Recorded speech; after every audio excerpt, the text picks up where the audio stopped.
What's wrong? That day, my 10-year-old daughter had cooked to celebrate my birthday. The meatloaf she made looked delicious. However, after eating it, my husband suddenly started suffering and collapsed with foam coming out of his mouth. As I hurried to try to call an ambulance, my daughter said, "Stop. I did this to Dad." Those shocking words froze me. What on earth is happening? After this, a series of surprising truths were revealed, making it a birthday I would never forget. My name is Kingsley, 45 years old. I quit my job when I got married and have been a housewife ever since. My husband, Andrew, who is 2 years older than me, works in sales at a large company and is known for his top performance. I met Andrew through a mutual friend, Caroline, who has been my best friend since college. Andrew and Caroline were colleagues at the same company, and the three of us started meeting together. Eventually, Andrew and I began dating and got married. Even after our marriage, we continued to have a close relationship with Caroline, who, being very dedicated to her work, remained single, saying she had no interest in marriage. We have a daughter named Alice. She was a bright child who learned words faster than others and could remember the names of things after being taught just once. Alice showed a strong interest in cooking and, by the age of 3, was already holding a knife and standing in the kitchen with me. On weekends, the three of us enjoyed meals made by Alice. However, our happy daily life began to change when Alice turned 10. Andrew's work suddenly became very busy, and he started coming home late every day, no longer having meals at home. He used to always eat at home no matter how late he came back. What's going on? Moreover, from that time, Andrew's attitude clearly became colder.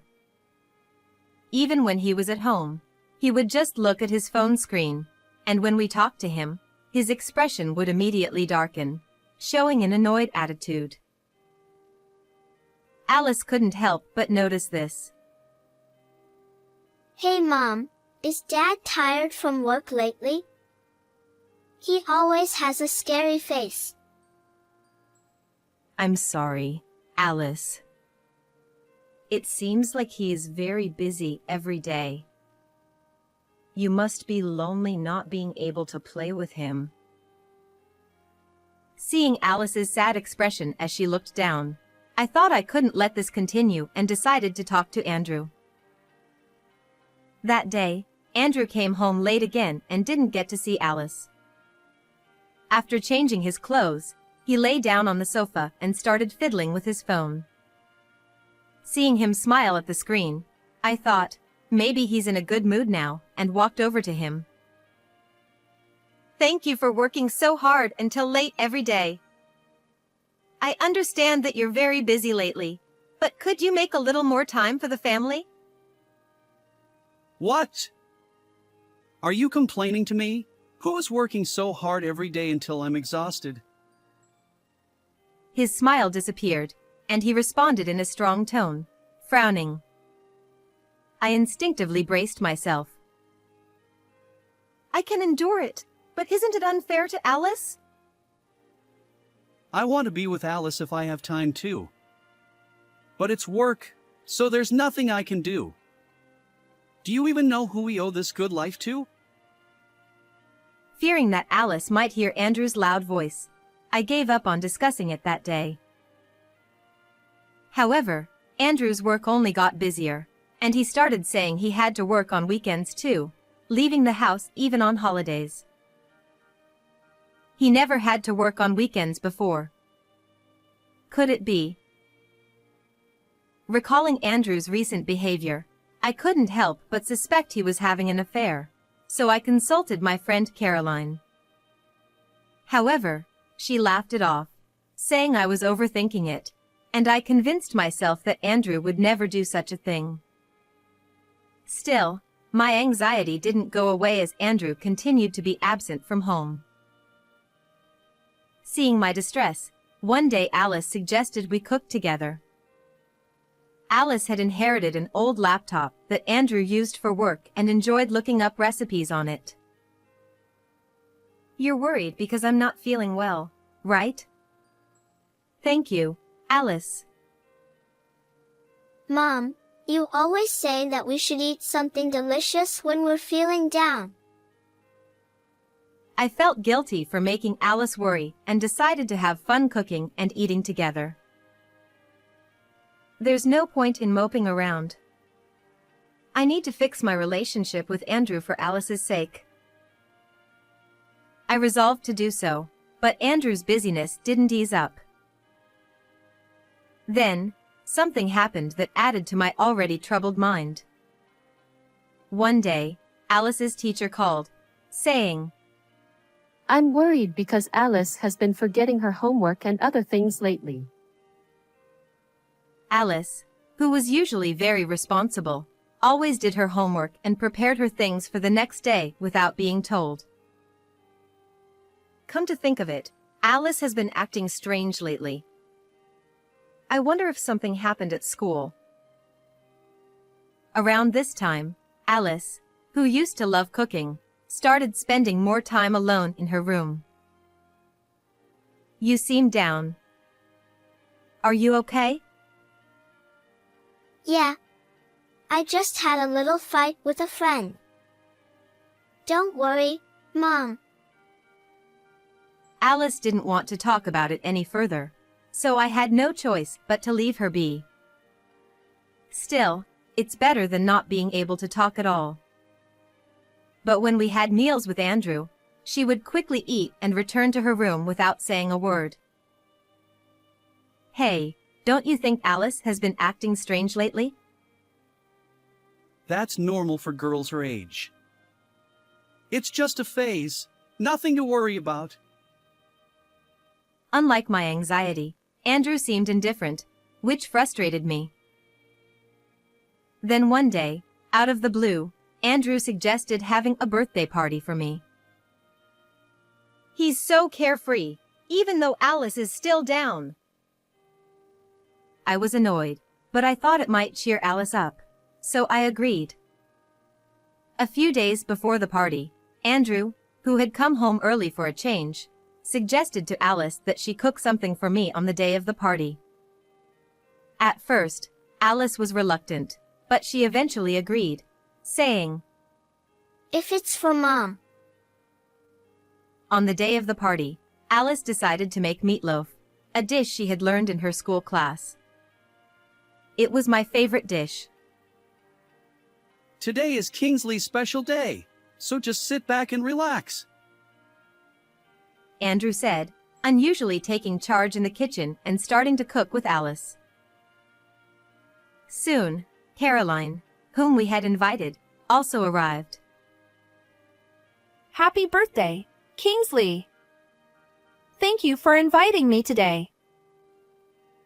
Why so formal? It's only natural to invite the best friend to your birthday. Her arrival brightened the atmosphere, and I felt relieved. The meal was finally ready, and the birthday party began. I'm starving.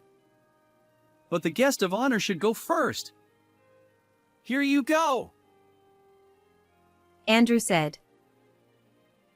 It's embarrassing when you say it like that. Well, I'll take you up on your offer. It looks delicious.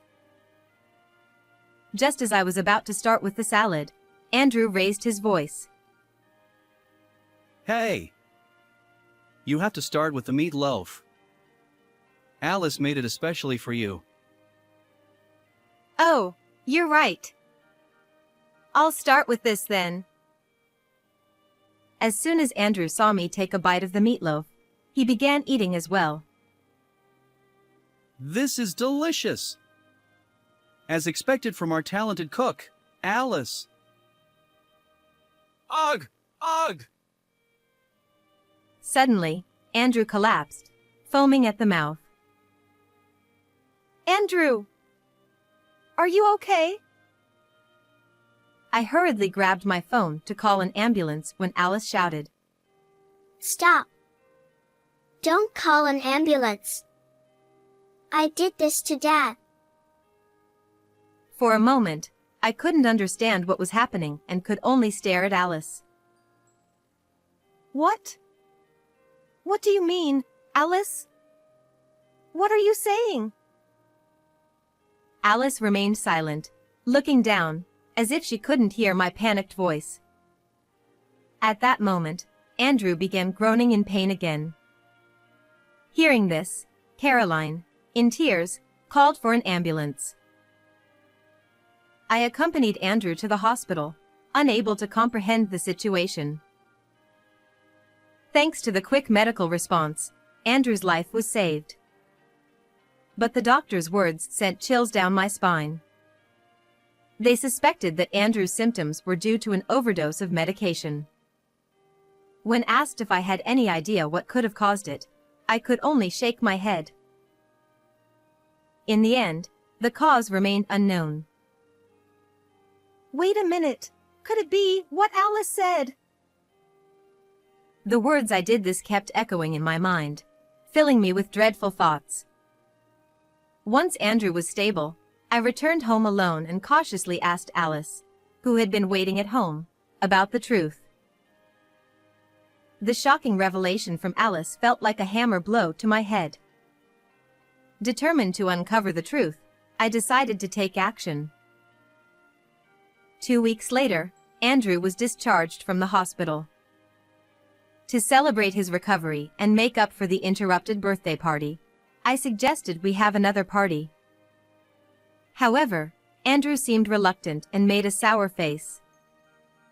I managed to persuade him and invited Caroline as well, deciding to hold the party at our house. Since I had to prepare the food, I asked Caroline to pick up Andrew from the hospital. When Andrew came home, he was quiet at first but gradually seemed to regain his spirits. Ah, there's no place like home. Where's Alice? Alice! Andrew called out. She's been staying at my parents' house since that day. She hasn't been herself lately, so I thought a change of scenery might help her feel better. Andrew looked disappointed to hear that Alice wasn't home, but his mood improved as he saw the feast being laid out. Even though Alice isn't here, let's celebrate with the three of us. I'll bring out the main dish now. Kingsley, you seem more enthusiastic than usual. Andrew remarked. I brought out the freshly cooked dish, still steaming, and placed it in front of them. Andrew and Caroline, who had been chatting happily, exchanged glances and frowned. This is meatloaf, isn't it? Andrew said. Why is this the main dish? Caroline added. Ignoring their reactions, I sat down and said, If I remember correctly, this is your favorite dish, right? Don't be shy, dig in. Go ahead. Seeing them hesitate, I smiled faintly. What's wrong? Is there a reason you don't want to eat? Looking startled, they cautiously took small bites. Kingsley's meatloaf is always delicious. Andrew said. Really? You've always been a great cook. Caroline added. Trying not to laugh at their awkward smiles, I began eating as well. Yes, I did a good job. Ugh, ugh. Hey! Are you okay? Could it be that there's poison in it again? Andrew shouted, panicking as he saw me clutching my throat. He didn't seem to realize he had just made a slip of the tongue. I stopped pretending to be in pain and said, "Just kidding." What? That's not funny. There are things you can joke about and things you can't. Andrew snapped. Andrew's right. You're such a nasty woman. Caroline chimed in. As they both attacked me in unison, I spoke in a voice as cold as ice. "What did you just say? Poison again? What do you mean by that?" Well, that is... Andrew stammered, finally realizing he had let something slip. "Do you remember what Alice said that day? I did it to Dad. I asked her what she meant by that." What did she say? Andrew asked, visibly shaken, with sweat starting to form on his forehead. "She said she saw you put something in my meatloaf. That's why she switched your plate with mine." It wasn't me. I don't know anything about it. Andrew desperately tried to deny it, and I was utterly disgusted. That's right. Andrew would never do such a thing. It's crazy to take a child's words seriously. Caroline added. "Isn't it crazier to have an affair with your best friend's husband?" I retorted. Caroline looked momentarily shocked, then her eyes darted around nervously. What? What are you talking about all of a sudden? I don't understand. Kingsley, what's gotten into you? There's no way something like that could happen between me and her. Andrew said, trying to deflect. I glared at them and pulled out my phone, opening the screen. "These are the messages that were sent to the laptop you gave Alice." The messages were proof of Andrew and Caroline's affair. "You forgot that you had set your phone's emails to also be sent to the laptop, and you let Alice use it." Oh. So Alice saw them? Andrew exclaimed. "Yes. She accidentally found out and didn't know whether to tell me, which is why she was acting strange at school." Andrew muttered, I see. and then smirked. Well, if it's all out in the open, there's nothing I can do. It just so happens that my affair partner was your friend. Even knowing that Alice had discovered the affair, Andrew showed no remorse. "She's not just a friend. She's my best friend. Do you have any idea how it feels to be betrayed by someone you trusted? I will never forgive you too." As I seethed with anger, Caroline chuckled. Oh, I've never thought of you as my best friend. Even I wouldn't stoop so low as to go after my best friend's husband. "Of course not. A real friend wouldn't plan to kill me," I said, taking a deep breath to calm myself. What are you talking about? Caroline asked.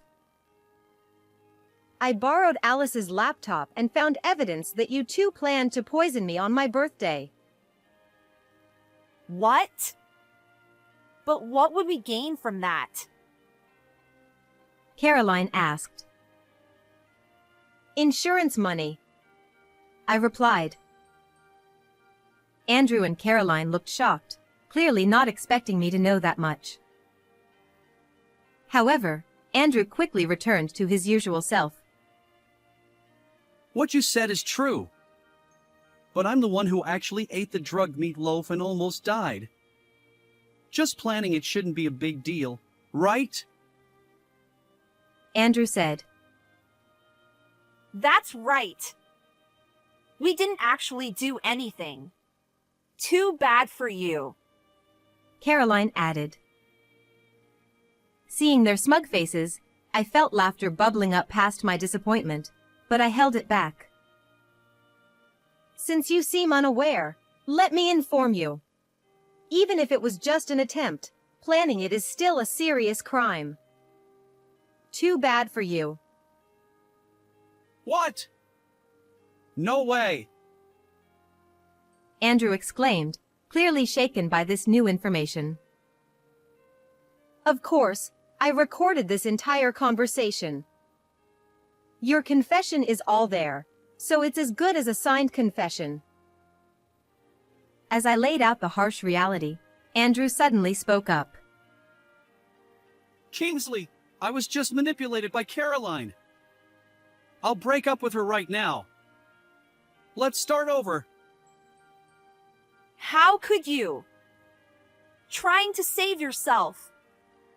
You're the one who suggested going after Kingsley's insurance money.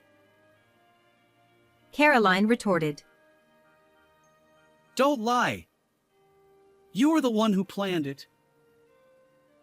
Andrew shot back. Watching them blame each other, I was utterly disgusted and just stood there silently. I will divorce you, Andrew. And I will demand alimony, so be prepared. Not only will I be arrested, but I'll also lose money. Andrew muttered, looking as if the world had ended. Caroline, smirking, watched him with amusement.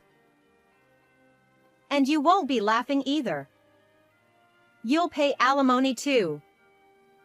After all, I'm a nasty woman, right? Why did it come to this? My life is over.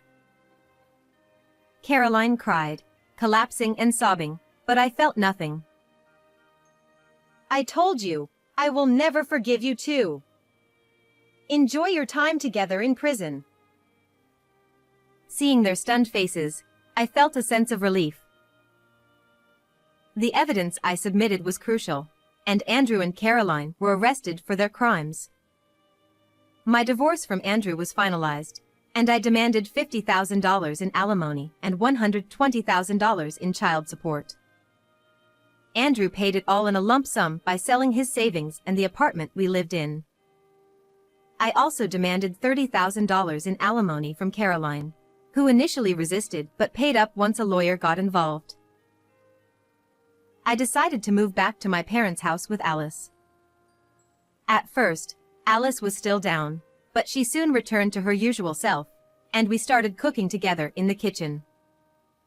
Alice, who now dreams of becoming a chef, is growing up so fast, and I look forward to seeing her future. How did you like this story? Don't forget to subscribe to the channel. See you in the next video.